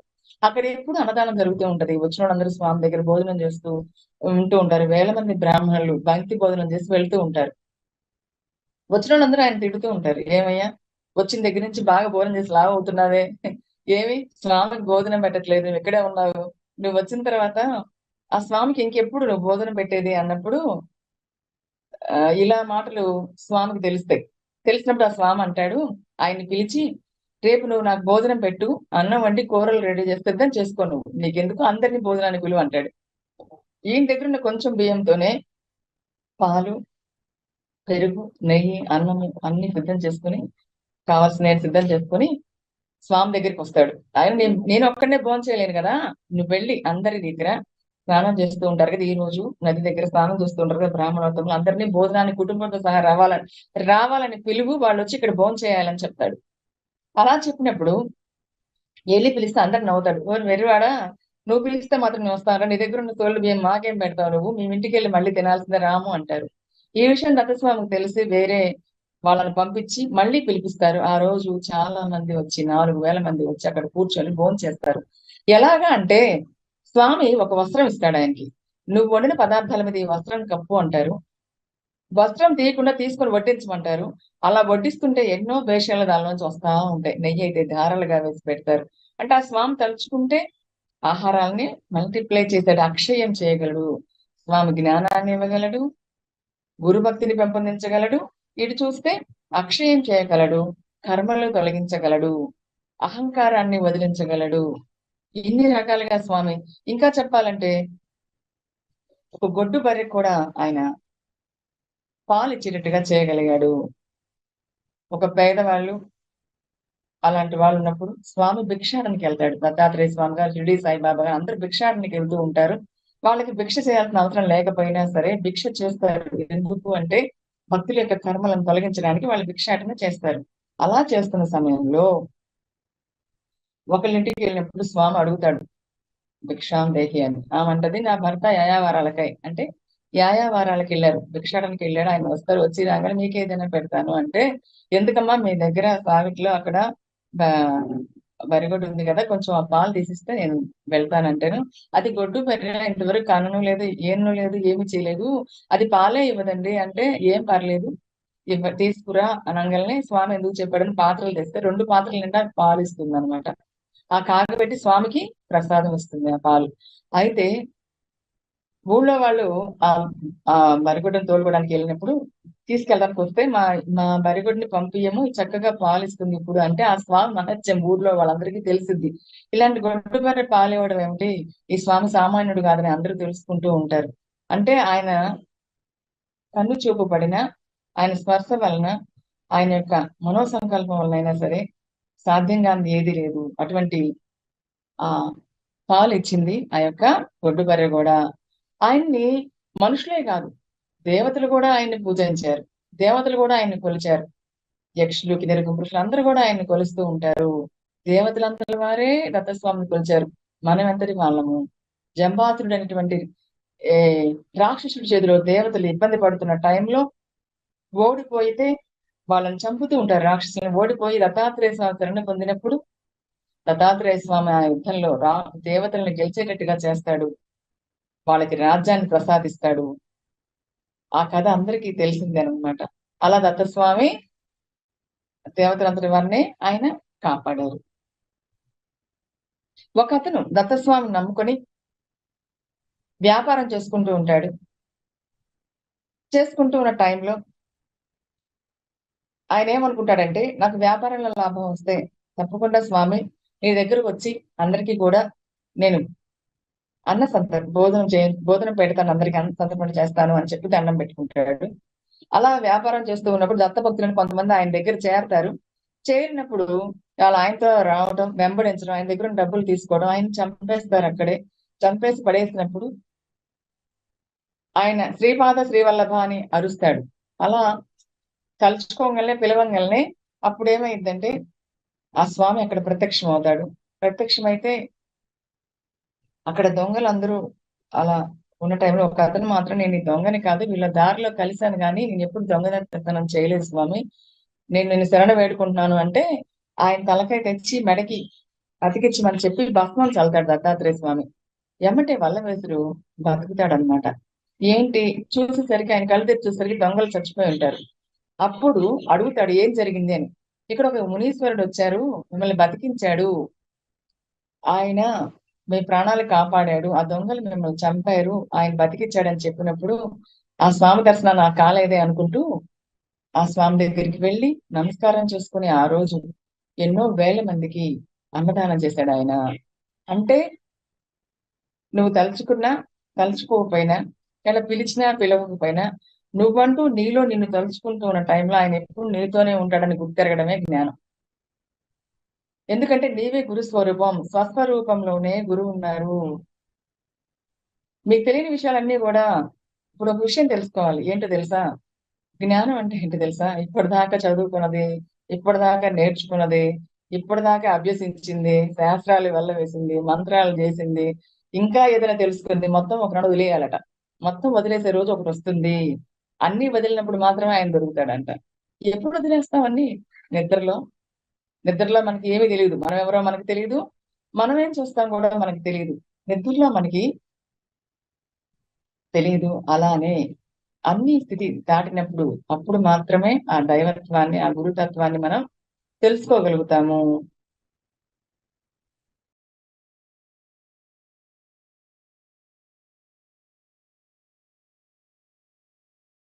ఇక్కడ స్వామి ఏం చేస్తారంటే, మనకి భౌతికమైన వాంఛలు ఏమన్నా ఉంటే భౌతిక పరంగా భౌతిక సుఖాలని, కొన్ని పిల్లల గురించో భర్త గురించి ఇంకేమిటో అవన్నీ తీరుస్తాడు. ఫస్ట్ ఇచ్చి తర్వాత జ్ఞానం అనేది నేర్పిస్తాడు. అలానే దత్తాత్రేయ స్వామి దగ్గరికి ఒక చాకల ఆయన రోజు వచ్చి అక్కడ ఆయన ఆశ్రమం ముందు చిమ్మి ముగ్గు పెట్టి ఇలా చేతులు కట్టుకుని నిలబడి స్వామి వస్తుంటే నమస్కారం చేసి, స్వామి రామ కోసం చూస్తూ, ఆయన స్నానానికి వెళ్తుంటే మళ్ళీ వస్తుంటే అనుష్ఠానికి వెళ్ళి అలా చూస్తూ ఉంటాడు. ఆయన స్మరణే చేసుకుంటాడు లోపల. ఆయనకి ఏం తెలియకపోయినా నామజపం చేస్తూనే ఉంటాడు. ఆ స్మరణ చేసి ఆయన తలుచుకుంటూ ఉంటాడు. ఇలా కొన్ని నెలలు గడిచిపోతూ ఉంటాయి. అలా గడిచిపోయినప్పుడు స్వామి ఒక రోజు పిలిచి, ఏమిరా నీకేం కావాలి చెప్పు, రోజు వచ్చి ఇంత భక్తిగా నన్ను కొలుస్తున్నావే, తలుచుకుంటున్నావు, వస్తున్నావు, నీకేం కావాలో చెప్పు అంటాడు. అలా చెప్పినప్పుడు ఆ స్వామి దగ్గరికి ఆయన ఏం అడగడు, అలా ఉంటాడు. ఒక రోజు మాత్రం స్వామి అంటాడు, నువ్వు రాజు రాజ్యం వెళ్తావులే అంటాడు. అంటే అదేంటి స్వామి అలా అంటారు అంటేను, అలా విని వెళ్ళిపోతాడు. అలా అన్న తర్వాత పక్క రోజే, తర్వాత రోజు ఆ నది దగ్గరికి రాజు పరివారము, సేవకులు, ఆయన భార్యలు అందరూ వచ్చి స్నానం చేసి అక్కడి నుంచి వెళ్తున్నప్పుడు, అబ్బా ఏం సుఖం ఈ రాజుది, ఎంత వైభోగం అనుభవిస్తున్నాడు, ఎంత అదృష్టం ఉండాలి, ఎంత గురు భక్తితో గురువుని పూజించాడు, ఇన్ని ఐశ్వర్యాలు వచ్చాయి వీళ్ళకి, ఇదేదో బాగుంది కదా అని, అమ్మో నాకెందుకు వచ్చిన గొడవ, ఇలా ఎందుకు అనుకుంటున్నాను, నాకు గురువు గారే నామమే మంచిది, అదే చేసుకుంటాను గాని ఇది వద్దులే అనుకుంటాడు. అప్పుడు స్వామి దగ్గరికి వచ్చినప్పుడు, ఏమయ్యా, స్వామి దగ్గర ఇవన్నీ మాట్లాడుకుంటాడు. ఎందుకులే స్వామి అలాంటివన్నీ, ఆ గురువు నామమే మంచిది వాటికన్నా కూడా అనిపిస్తుందంటే, అయ్యా తమో గుణం వల్ల ఇలాంటి కోరికలు కలుగుతాయి నీకు, తమో గుణం వల్ల ఇలాంటి కోరికలు కలుగుతాయి నీకు, ఈ తమో గుణంలో కోరికలు తీర్చుకోవాలి, లేదంటే అనేక జన్మలకు కారణం అవుతాయి, ఇది సుఖ లాలస వల్ల నీకు ఇలాంటి కోరికలు కలిగాయి, ఇలాంటివన్నీ వదిలించుకున్నప్పుడే ఆ పై మెట్టుకు ఎదగగలుగుతావు నువ్వు, అందువలన నీవు మరు జన్మలో రాజు అయ్యి రాజ్యం వెళ్తావు, ఇప్పుడు ఎలా చూసావు అదే మరు జన్మలో నువ్వు రాజు అవుతావు అంటే, స్వామి అప్పుడు కూడా నాకు నీ మీద భక్తి ఉండాలి, ఇలా నిన్ను కొలుచుకోవాలి, నన్ను మాత్రం దూరం చేయొద్దు, నాకు నువ్వంటే ఇష్టం స్వామి అని అడుగుతాడు. సరేలే అలాగే, నువ్వు అప్పుడు కూడా నేను నీ దర్శనం ఇస్తాలే అని అంటాడు. అప్పుడు కొంచెం దూరం వెళ్ళంగానే ఆ రాజు అక్కడక్కడే గుండె నొప్పి వచ్చి చనిపోవడం జరుగుతుంది. అది మామూలుగా చచ్చిపోతాడు పడిపోయి. అప్పుడు తర్వాత రాజుగా పుట్టడం జరిగింది. లాస్ట్ లో శరీరం వదిలేసేటప్పుడు ఆయనకి ఒక వ్రణం, ఒక గడ్డ లేస్తుంది శరీరంలో. ఆ యొక్క వాళ్ళు ముస్లిమ్స్ కదా, వాళ్ళలో పెద్దల్ని పిలిచి అడిగితే, మీరు మహానుభావుల్ని యోగులను దర్శనం చేస్తే పూర్వకరం వల్ల ఇలాంటి పాప చేస్తే ఇలాంటివి వస్తాయి, వాళ్ళ దర్శనం వల్ల ఈ యొక్క బాధ పోతుంది మీకు, వెళ్ళండి అంటే దత్తాత్రేయ స్వామి దగ్గరికి వెళ్ళడం, దత్తాత్రేయ స్వామి చూడంగానే ఓరి సేవకుడా బాగున్నావా అనడం, అలా అనగానే స్వామి మీరా, నేను ఇంతవరకు ఆ పాదాలు ఎందుకు గుర్తించలేకపోయాను, అంత జన్మలో అన్నాళ్ళుగా మిమ్మల్ని సేవ చేసిన పాదాలు గుర్తించలేకపోయాను స్వామి, నేనెక్కడ రాజుని ఇంకా మీ సేవకుడినే అని అని అంటాడు. ఆ తర్వాత వాళ్ళ ఇంటికి వచ్చి వాళ్ళ రాజ్యాన్ని, పిల్లల్ని, మీరు ఇచ్చిన ఐశ్వర్యాన్ని మీరు చూడండి అంటాడు. ఆ స్వామిని ఏనుగులతో అలా పెద్ద సింహాసనం మీద కూర్చోబెట్టి, అదే ఏనుగుల అంబారి మీద ఎక్కించి తీసుకెళ్తాడు. ఈయన మాత్రం కాలినడకన వస్తాడు, ఆ గురువుని సేవించుకుంటాడు. చివరికి ఆ ఆ చాకలి వాడికి దత్తాత్రేయ స్వామి శ్రీశైలంలో నేను వెళ్తున్నా కదా అక్కడికి వచ్చేయని చెప్తాడు. అంటే కోరికలను తీర్చాడు, జ్ఞానాన్ని ఇవ్వడానికి మళ్ళీ పిలిచాడు, అందువలన సరైన మార్గంలో పెట్టేది ఆ స్వామి.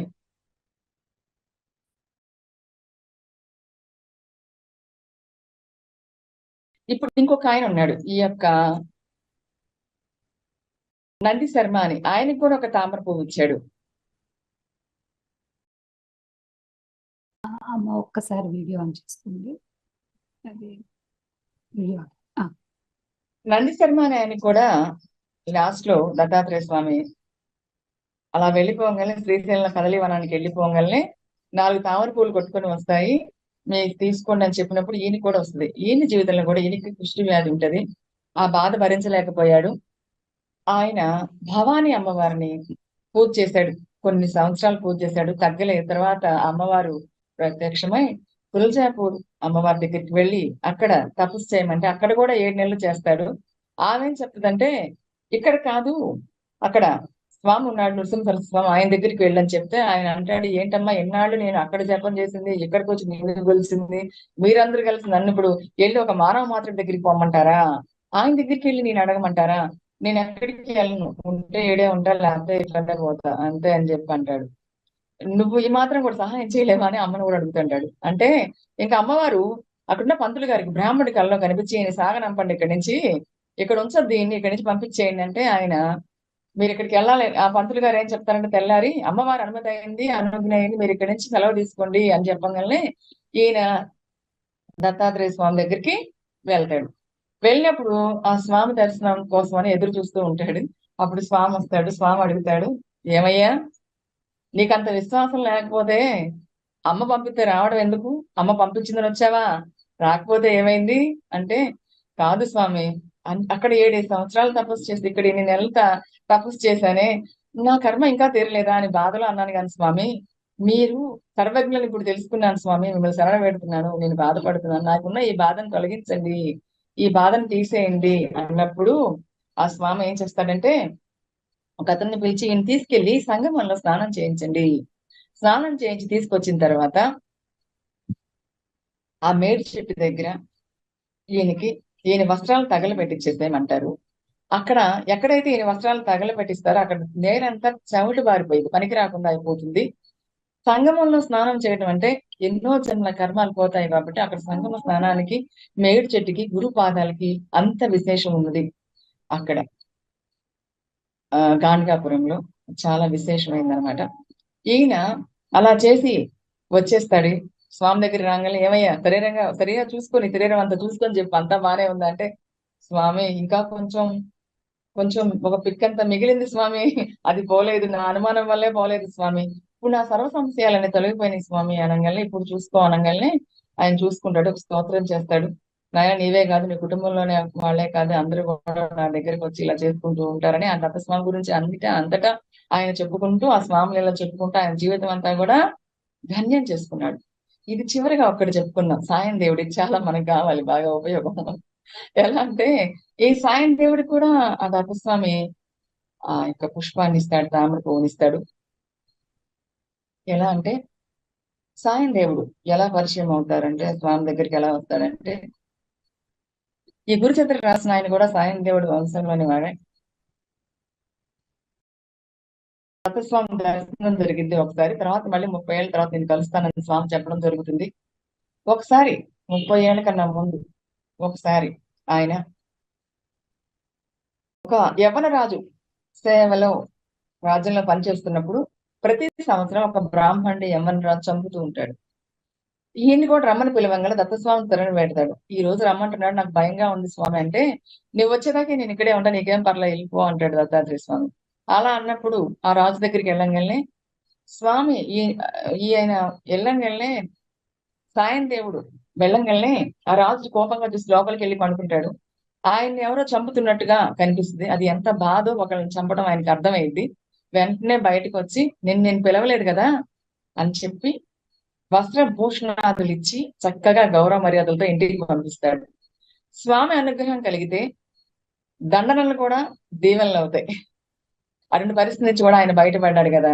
అలా ఉన్న ఆయనకి గురుసేవ చేసుకోవాలని, గురుభక్తితో ఉండాలని, ఆయన వెంటనే ఉండాలని, వెంటనండి ఉంటూ ఆయన సేవ చేసుకోవాలని కోరిక కలిగితే ఒకసారి స్వామిని అడుగుతాడు, స్వామి నాకు మీకు సేవ చేసుకోవాలి ఇష్టం, మీ ఎమ్మటి ఉండటం ఇష్టం, నా ఆయన కుటుంబం గురించి అడిగితే నా గురించి అంతా మీకు తెలుసు కదా స్వామి, పలానా చోట ఉంటున్నాం మేము అంటే, నువ్వు నా దగ్గరకు వద్దులే, సేవ చేసుకుందువు గాని అని అంటారు. ఒకసారి నా సేవ చేయడం చాలా కష్టం, నా దగ్గర ఉండటం కూడా చాలా కష్టం, అది అంత తేలికైంది కాదు, అది తెలుసుకుని ముందులే దానిలోకి దిగాలి అని తెలియజేస్తాడు ఈ కథలో. అయితే ఒకరోజు సాయం దేవుడు, కొంతమంది ఆ గురు భక్తులు అందరూ కూడా ఆయన దగ్గరికి వెళ్తారు. వెళ్ళినప్పుడు ఆయన ఒక లీల చేస్తాడు. సంగమం దగ్గర కూర్చొని ఉంటాడు ఆయన. భక్తులందరూ కూడా వచ్చి ఆయన దగ్గర మాట్లాడి, శిష్యులు కూడా ఉండి అందరూ సాయంత్రం వచ్చరికి వెళ్ళిపోతారు. ఇంకా రాత్రి చీకటి పడుతూ ఉంటది. ఈయన మాత్రం స్వామి దగ్గర ఒక్కడే ఉంటాడు సాయం దేవుడు. ఉన్నట్టుండి కొంచెం మధ్యరాత్రి అవుతుండగా చల్ల గాలి వీస్తూ ఉంటది, ఉరుములు మెరుపులు, వర్షం మొదలైంది. సాయం దేవుడు తన దగ్గర ఉంటూ వస్త్రం తీసి స్వామికి అడ్డంగా పెడతాడు. అలా పెట్టి నుంచుంటాడు. ఆ స్వామికి గాలి తగలకూడదు, గాలి ఇస్తుంది, వర్షం పడుతుంది అని. అప్పుడు స్వామి అంటాడు, నాకు కొంచెం చలిగా ఉంది, వెళ్ళిపోయి నువ్వు మఠం దగ్గరికి వెళ్ళి నిప్పు తీసుకురా అంటాడు. తీసుకురమ్మన్నప్పుడు సరే స్వామి అంటాడు. అయితే ఒక మాట, వెళ్ళేటప్పుడు దారి అమ్మట అటు ఇటు చూడకుండా వెళ్ళు అని చెప్తాడు. అప్పుడు సాయం దేవుడు ఆయన నమస్కారం చేసి అక్కడికి వెళ్తాడు, మఠానికి వెళ్తాడు. వెళ్తున్నప్పుడు ఇక్కడ గొంతాక నీళ్లు ఉంటాయి, గాలి వాన, చీకటి, కారు చీకటి, పూర్ణ గాలి వీస్తా ఉంది. స్వామి పేరు తలుచుకుంటూ దండం పెట్టుకొని శరణ వేడుకుంటూ వెళ్ళిపోతాడు. అక్కడి నుంచి అగ్ని తీసుకొని వస్తుంటాడు. ఆయన గుర్తొచ్చిద్ది, స్వామి అటు ఇటు చూడొద్దన్నాడు కదా, ఎందుకు చూడొద్దన్నాడు అని అటు ఇటు పక్క చూస్తాడు. చూసినప్పుడు ఇటువైపు 5 తలల పాము, ఇటువైపు 5 తలల పాము ఉంటుంది. భయం వేసింది. ఇంకా బాబాయ్ ఆ పాము ఏం చేస్తాయో, పాములన్నీ నన్ను ఏం చేస్తాయని భయపడతా ఆయన ఏం చేస్తాడంటే, దత్తస్వామి నిన్నే శరణ వేడుకుంటున్నాను ప్రాధాయపడుతూ, నేను మీ దగ్గర రావాలి స్వామి, భయంగా ఉంది అనగానే వెంటనే ఒక చక్కటి దారి దొరికిద్ది ఆయనకి. ఆయన నడుచుకుంటూ పరిగెత్తుతూనే ఆ స్వామి దగ్గరికి వస్తాడు.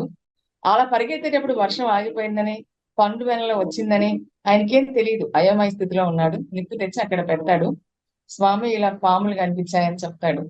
అప్పుడు స్వామి అంటాడు, వాటిని నేనే పంపించానయ్యా, నీకు తోడు కోసం, నీ రక్షణ కోసం పంపించాను అంటాడు. ఆ ఇటువైపు 5 పాములు, ఇటువైపు 5 పాములు అంటే కర్మేంద్రియాలు, జ్ఞానేంద్రియాలు. ఇవి విషం లాంటివి. ఎప్పుడైతే విషయ వాసనలను వింటూ ఉంటావో, విషయాలు విషంలాగా మనిషిని తినేస్తూ ఉంటాయి. ఇంద్రియాలని అంతర్ముఖం చేసుకోవాలి. ఆంతరికంగా ఉన్నటువంటి తత్వాన్ని పట్టుకోవాలి అంటే ఇంద్రియాలని దైవత్వం తెలుసుకోవడానికి, పుస్తకాలు చదువుకోవడానికి, ఆ దైవత్వ గుణాలు తెలుసుకోవడానికి, సత్కర్మలు చేయడానికి, ఇతరులకు ఉపయోగపడడానికి ఇంద్రియాలను ఉపయోగించుకుంటూ వీటి మోహంలో పడిపోకుండా గురువుని నమ్ముకుని గురుభక్తిని పెంచుకుంటే ఆయన నిన్ను సద్గతి చేస్తాడు కదా. నువ్వు గురువు యొక్క మార్గంలో వెళుతున్నప్పుడు దుష్ప్రచారాలు వస్తాయి, నీ మీద నిందలు వస్తాయి, అవమానాలు వస్తాయి, నీకు కష్టాలు వస్తాయి, నీకెన్నో ఇబ్బందులు పడతావు. కానీ ఎటువంటి పరిస్థితిలో కూడా చెక్కు చెదరకుండా నిశ్చలంగా విశ్వాసంతో నువ్వు ఆ మార్గంలో నడిచినప్పుడు నేను నీకు తోడుంటాను. ఎలాగా ఆయన తోడుండి ఎలా తీసుకొచ్చాడో అలా మనకు కూడా గురువు తోడుంటాడు. ఆ సాయం దేవుడికి ఆ విధంగా ఆ పరీక్ష పెట్టి ఆయన సహాయం చేసి ఆయన్ని సద్గతి కలిగించాడు. నేర్పించేది ఆయనే, చెప్పేది ఆయనే, చేయించేది ఆయనే, చేసేది ఆయనే. చేసేది అంటే నీలాగా నిరూపణలో చేసేది ఆయన, చెప్పేది అంటే అంతరంగ మౌనంలో చెప్పేది ఆయన, చూసేది ఆయన. అంటే ఎప్పుడైతే నీ జ్ఞానం కలిగిద్దో నీ కళ్ళ ద్వారా కాకుండా ఆయన ద్వారా చూడడం నేర్చుకుంటావు. అలా నీ అనుభవాలు మారుతాయి, నీ అనుభవాలు అనుభూతులు మారుతాయి, జీవించే విధానం మారుతుంది, నీ వెళ్ళే మార్గం మారుతుంది. కాబట్టి హోంవర్క్ అంతా మనకే. ఈ ఉదాహరణలన్నీ ఎందుకు చెప్తారంటే, ఈయన ఇంకొక ఆయనకు కూడా ఇచ్చారు. సాయం దేవుడికి, నందశర్మకి, నరహరికే కాకుండా ఈ కథ చెప్తున్న ఒక ఆయన సిద్ధముని, ఆయనకి కూడా ఈ పుష్పాన్ని ఇచ్చారు. మనందరికి కూడా ఈ తామర పువ్వు వద్దా, కావాలి కదా. ఎలాగా అంటే నీ జీవితాన్ని వికసించుకో పువ్వులాగా. ఈ విధంగా ఉండటం వల్ల ఏమవుతుందంటే మనకి అజ్ఞానం పోయింది కదా, జ్ఞానం వచ్చింది కదా, అప్పుడు స్వామి మనకి అనుగ్రహిస్తాడు కదా.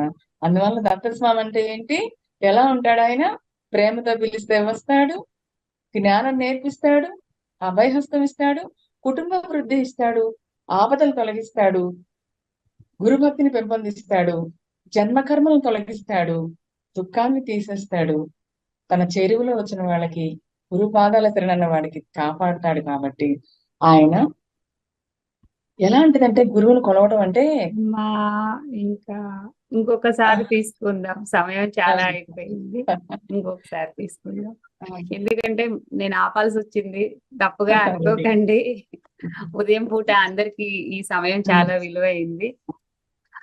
అయితే మాస్టర్స్ దత్తక్షేత్రం వేటపాలెంలో క్షిప్రప్రసన్న దత్తక్షేత్రం అనేది ఉంది. 16 షోడశావతారాలు ఉన్నాయి, పంచదత్తులు ఉన్నాయి, దత్తాత్రేయ స్వామి ఉన్నారు. అక్కడ ఎట్లా అంటే స్వామి, ఆ స్వామి కింద దూర్వాస మహాముని ఆశ్రమం ఉంది, ఎవరు తవ్వి చూడొద్దని చెప్పారు. అక్కడ స్వామివారు స్వయంగా భోజనం పెడితే తీసుకుంటారు, ఆయన వేలి ముద్రలు కూడా పడతాయి. అక్కడ దేవాలయంలో గోవు యొక్క గిట్టలు, స్వామి పాదాలు కూడా ఉన్నాయి. ఇప్పుడు దాని మీద ఇట్లా పాలిష్ అలా వేసారు, కనబడలేదు. అక్కడ సిద్ధక్షేత్రం, ఎవరైతే 19 ప్రదక్షిణాలు చేసి ఏదైనా కోరుకుంటారో, కోరిక తీరుతున్న వాడు 12 ప్రదక్షిణాలు చేసుకుంటారు. అక్కడ అష్టలక్ష్మి పిరమిడ్స్ ఉన్నాయి, ధ్యానం చేసుకుంటే ఎంతో మంచిది. అక్కడ రామకృష్ణ గురువు గారు ఏం చెప్పారు, ఆయన శ్రీరామకృష్ణ గురువు గారు ఆ క్షేత్రాన్ని స్థాపించారు. స్వయంగా సహ్యాద్రి తిరుగుతున్న దత్తాస్వామిని తెచ్చి అక్కడ ప్రతిష్ఠ చేశారు. అక్కడ ఏంటంటే పిరమిడ్స్ లో చక్కగా ధ్యానం చేసుకోవచ్చు. మీరు ఎవరైనా రాదలుచుకున్న వాళ్ళు అక్కడ ప్రమీల మేడం గారు అని ఉంటారు, ఆవిడకి వచ్చి కలిసి అక్కడ చక్కగా కూర్చొని ధ్యానం చేసుకొని అన్ని చేసుకోవచ్చమ్మా. ఇటువంటి అవకాశాన్ని ఇచ్చినటువంటి ఆ ఈ యొక్క పిరమిడ్ సొసైటీకి, పత్రిజ గారికి, శ్రీరామకృష్ణ గురు, దత్తాత్రేయ స్వామి గారికి, అంతా గారికి అందరికీ ధన్యవాదాలు తెలుపుకుంటున్నాను. Thank you very much. Thank you అండి. వసుమతి గారు ఒక్క నిమిషం మాత్రమే. నమస్తే అమ్మా చంద్రకళ మేడం. నమస్తే అండి. మనకి టైం ఇచ్చారు అంటే 2 రోజులైనా కూడా చెప్పుద్ది దత్తుడి గురించి. అంత అద్భుతమైన వ్యక్తి, చాలా బాగా పరిచయము మాకు. మాతో పాటు ధ్యానం చేసే వ్యక్తి, ధ్యానం క్లాసులు నడిపేటప్పుడు తను కూడా మాతో యాడ్ అవుతుంది. చాలా అద్భుతమైన వ్యక్తి, అద్భుతమైన కుటుంబము. ఆ దత్తక్షేత్రంలో మేము కూడా ఎన్నో పొందాము. ఆ పిరమిడ్స్ అక్కడ రావటం అనేది ఒక గొప్ప అవకాశము. చీరాలకే పండగ అది. అక్కడ ఆ ప్రాంతం అంతా చీరాలకే ఒక పండగ. అందరూ వచ్చి అక్కడ చూసుకోవాలి, దాన్ని అక్కడ నివాసం చేయాలి అనేది కోరుకుంటున్నాం మేమందరము కూడా. ఓకే ఫ్రెండ్స్, చాలా హ్యాపీ.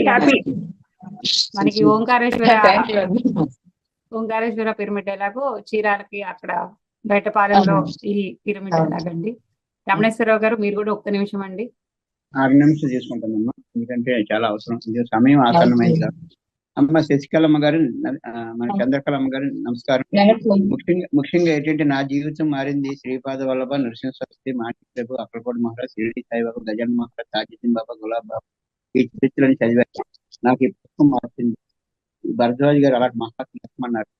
ఆ రోజుల్లో కలిస్తే నేను 7 వారాలు గురి చేసి చదివాను, గురువు కావాలని. అప్పుడు నాకు పిరమిడ్ సొసైటీ జరిగింది.